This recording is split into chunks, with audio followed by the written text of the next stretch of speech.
BCom first year के प्यारे बच्चों, स्वागत है आप सभी का इंडियस वेब में। मैं हूं आपका एसडीएम सर, जो आज आपको पढ़ाएंगे वित्तीय लेखांकन में मूल्यह्रास। मूल्यह्रास के अंदर आज हम पढ़ने वाले हैं चालू वर्ष में परिवर्तन विधि का प्रभाव।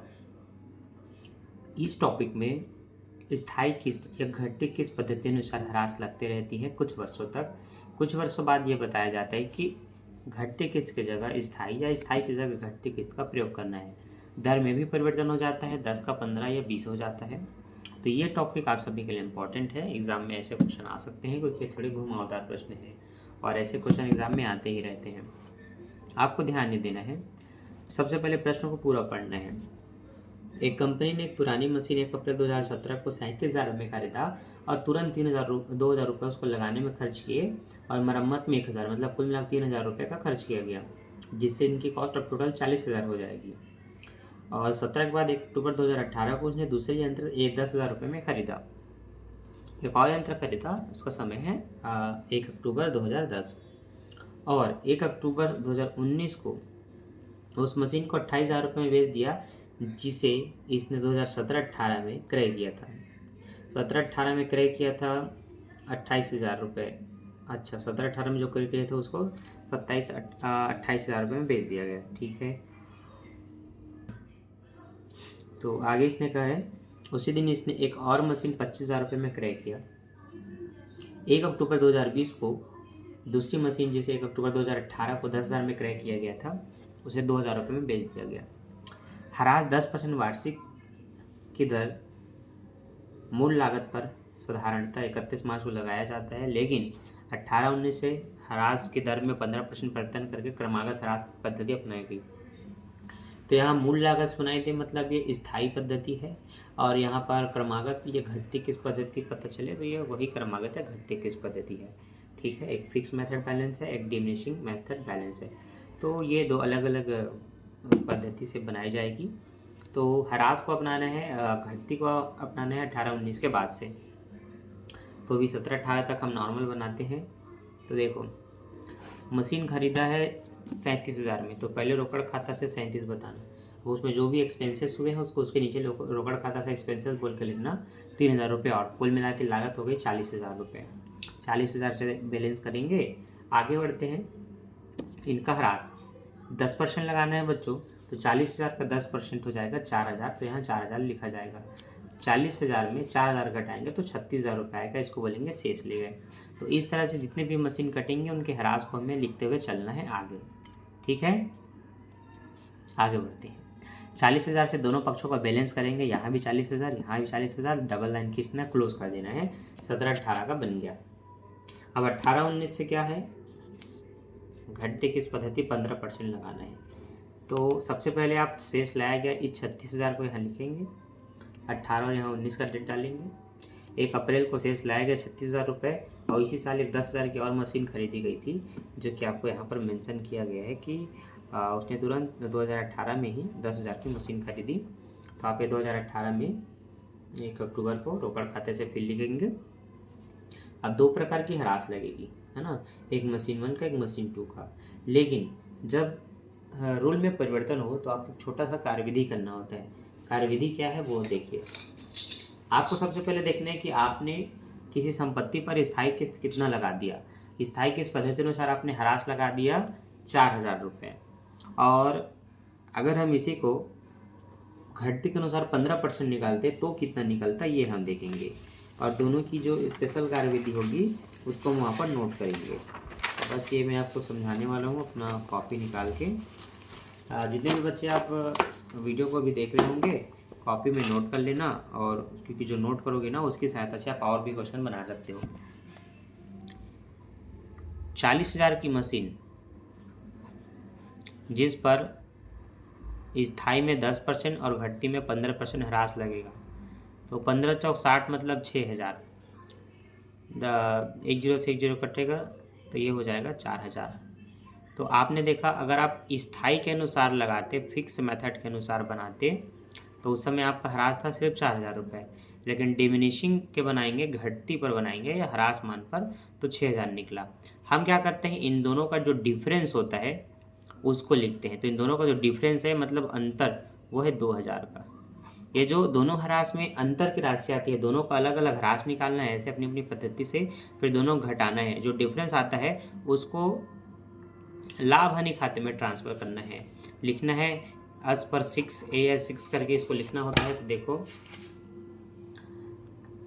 बताया गया कि 2019 में 31 मार्च को statement of profit and loss है ना, लाभ हानि विवरण में एज पर AS6 करके 2000 रुपये लिखा जाएगा, जो कि आपको मैंने निकाल के बताया। 2000 निकालने के बाद अभी उसका शेष कितने 36,000। तो उस 36,000 में से इस डिफरेंस की राशि को काटना होता है।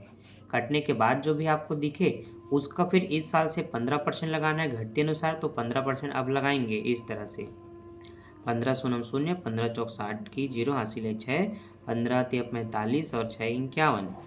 तो 5100 निकला। तो आप देखेंगे उसी मशीन का 5100 रुपये यह ह्रास है। और इसका तो अभी अक्टूबर में आया तो 10% अक्टूबर में आया, तो देखो अक्टूबर में ऐसे निकालते हैं। अक्टूबर में आया है तो अक्टूबर, नवंबर, दिसंबर, जनवरी, फरवरी, मार्च में क्लोज होता है। 6 महीने हुआ तो 6/12, 15% मतलब ये 2 0 से 2 0 कटा, 6 कम 6 14 12, 2 पंचे 10, 2 एकम 2, 2 शून्य शून्य, 15 पंचे 75, 750 निकला। तो आपको यहाँ पर दूसरी मशीन का ये 750 लिखना है। ये जो लिखा है ना इनको भी भूल जाओ, एक हाथ वात नहीं है, बताने के लिए लिखते हैं, इसको ऊपर लिख देते हैं नीचे के बजाय, है ना, इसको मत लिखना। सिर्फ आपको लिखना है कि मशीन 2 का 5100 ह्रास रहेगा, मशीन 1 का 5100, मशीन 2 का 750, कुल मिला के हो जाएगा 5850।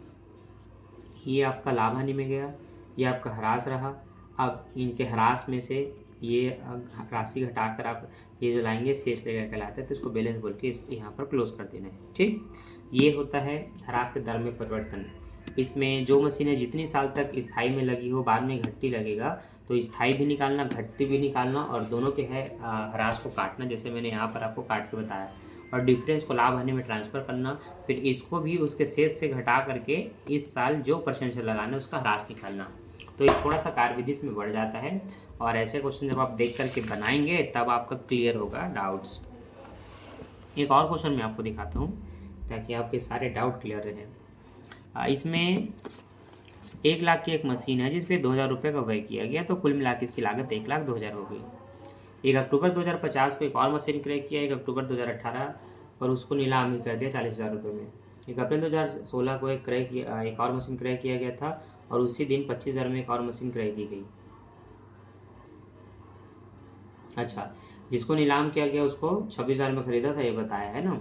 अब स्थायी अनुसार 10% लगेगा मतलब मूल लागत पर, और 18-19 यहाँ भी बदल करके 15% कर दिया जाएगा बोला घटती अनुसार।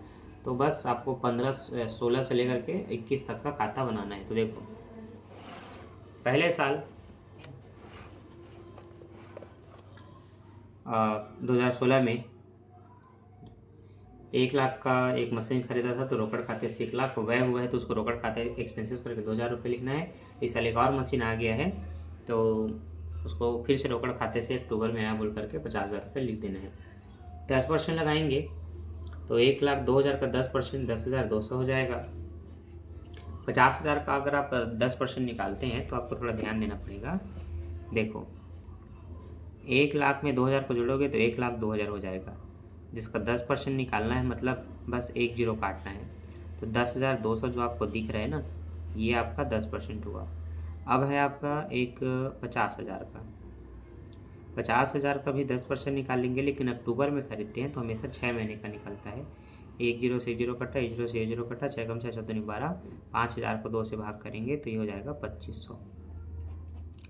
दोनों को जोड़ेंगे तो ये हो जाएगा 12,700। तो आप देखेंगे पहले मशीन का 10,200, दूसरे का 2500, कुल मिला के 12,700। अब बस इन टोटल में से 1,52,000 में से इनको काटना है, जो आए वो आपका शेष ले गए हैं। 1,02,000 में अगर आप 10,200 घटाते हैं तो वो हो जाएगा 51,800, और 50,000 में से 25 हो जाएगा तो 47,500 रुपये, और ये आपका टोटल शेष 1,39,300। इसको इस साल शेष लाया गया लिखेंगे और बताएंगे कि मशीन 1 इतने का हो चुका है, मशीन 2 इतने का। मशीन 1 मतलब ये जिसमें से ये घटा तो ये इतना हो चुका है, 50 में ये 25 हो गया तो ये 47,500 हो चुका है। इस साल फिर से वही इनका बस 10% लगाएंगे तो इनका 10% जो एक बार निकला था 10,200, ये तो वही रहेगा। इस समय इसका 10% नहीं निकला था, इसमें तो 6 महीने का निकला था तो इतना आया था 2500, लेकिन 10% बताओ 5,000 होगा, इसलिए यहाँ पर 5,000 लिखा जाएगा। तो स्थाई में पिछले साल वो बीच में आया था, वर्ष के मध्य में आया था तो उतने महीने का ह्रास लगा, लेकिन इस साल पूरा 1 अप्रैल से 31 मार्च तक फुल ह्रास लगेगा तो पूरे 10% लगते हैं, 12 से 12 कट जाता है तो 5,000 निकलेगा। कुल मिला के 15,200 हो जाएगा। इसमें से इसको घटा देंगे, शेष ले गए होगा। आपको बताना है कि 51,800 में से 10,200 जाएगा तो वो हो चुका है 81,600। 47,500 में से 5,000 जाएगा तो हो चुका है 42,500। अब इसी शेष ले गए को शेष लाया गया लिखना है, दोनों को यहाँ पर अलग अलग शो करना है, रोकड़ खाते से 25,000 रुपये लिख देना है। ठीक, 18-19 से ह्रास की दर को बदल के 15% करना है तो 2 साल पीछे की कार्यविधि करना पड़ेगा, क्योंकि यहाँ से अब पद्धति बदलेगी। तो जिस मशीनों पर केवल 10% लगा था अब उसका 15% भी निकाल के देखना है, बिल्कुल इसी तरह से, ताकि आपके डाउट एकदम क्लियर रहे। तो आप देखो, अगर आप एक बार स्थाई और एक बार घटती दोनों बनाते हैं, एक आपके पास 1,02,000 का था और एक आपके पास 50,000 का था।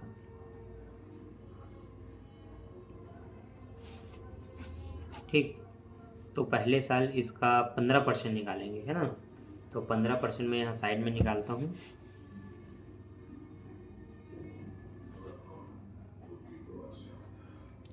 पंद्रह शून्य शून्य 15 दूनी 30, 15 शून्य शून्य 3 का 3, 15 कम 15, 15,300 निकला।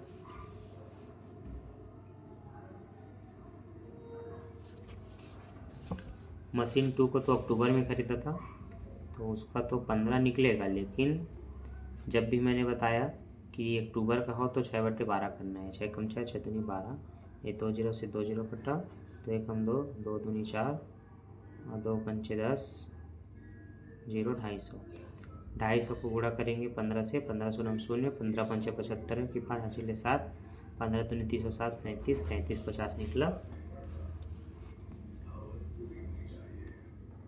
ये यहाँ पर तो आपको पता है 10,200 निकला था और इसका निकला था 2,500 रुपये। ठीक है, इन दोनों को घटाने के बाद ये कितने हो गए, तो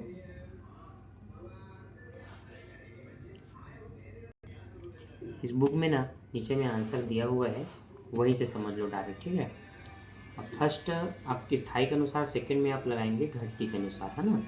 तो इसका अभी घटती के अनुसार हमने 15,300 निकाला है और इसका 3,750। तो आप देख लो 15,300 और 3,750 लिखा है। ठीक है, और फिर आप उसमें से इस ह्रास को काट देंगे तो इतना आएगा। इसका 15% हो जाएगा 13,000 और इसका 15% हो जाएगा 6,938 रुपये, है ना। तो कुल मिलाकर के पहले साल में ह्रास इतना निकला, दूसरे साल में ह्रास इतना निकला। 2 साल का जानना है और 2 साल का आपको स्थाई अनुसार कितना लगा ये भी पता है। पहले साल 12,700, दूसरे साल 15,200, तो 12 और 15 आपका हुआ 27,900। तो देखो कुल मिला के आपके पास स्थाई अनुसार जो टोटल ह्रास है 27,900 है, और ये कितना है, ये है आपका 19 और 19,000, 19,050 और 19,943, कुल मिलाकर ये हुआ 38,943। दोनों के ह्रास को एक दूसरे से काटना है तो डिफरेंस निकालना है। इसके लिए देखो अभी ये 38,983 में 27,900 घटाया, क्योंकि ये स्थाई के अनुसार था, ये घटती के अनुसार, तो डिफरेंस निकला 11,093। इसी डिफरेंस को आप लाभ हानि में ट्रांसफ़र करते हैं तो लाभ हानि स्टेटमेंट करके आप AS6 करके 11,093 आप लिखेंगे इस तरह से। और उसके बाद जिस मशीन को जितने में बेचा उसे रोकड़ मिला तो रोकड़ खाता को 40,000 रुपये लिखना है। अब इन दोनों की अलग अलग ह्रास जो निकले हुए हैं, जिनका डिफरेंस ये है, इनको इनमें से घटाने के बाद बची हुई राशि का फिर 15% निकालेंगे। तो 15% निकालने पर जो ह्रास निकला है ना वो ये निकलेगा। ठीक, जो मशीन बेचा उसका लाभ हानि, उसका ह्रास अलग लिख करके फिर सबको काटेंगे तो आपका शेष ले गए। तो आगे तो अब सरल है, लेकिन मेन जहाँ से चेंज होता है वहाँ से ऐसे 2 सालों का ह्रास निकालना पड़ता है, इसलिए ये मेथड आपको दिया गया है। आई होप आप इसके क्वेश्चन ज़्यादा से ज़्यादा आप बनाते जाएंगे तो आपको समझ में आ जाएगा। इसका क्रियात्मक प्रश्नों के PDF हमने बना लिया है, आप चाहे तो हमसे बाय कर सकते हैं। कम से कम 2 उदाहरण 2 क्वेश्चन अगर आप बना लेते हैं तो आपके एग्ज़ाम में आपके 15 नंबर बुक हो जाते हैं। तो रेगुलर क्वेश्चन बनाते रहिए और मात्र 39 रुपये में इसकी एक PDF मिल जाएगी पूरे इसके क्वेश्चनों का, जितने भी इम्पोर्टेंट है। तो उसको देख कर के आप और अच्छे से प्रैक्टिस कर सकते हैं। बाकी वीडियो तो डलते रहता है। तो थैंक्स फॉर वॉचिंग, मिलते हैं नेक्स्ट वीडियो में। वीडियो को लाइक कर देना बच्चों। Bye bye.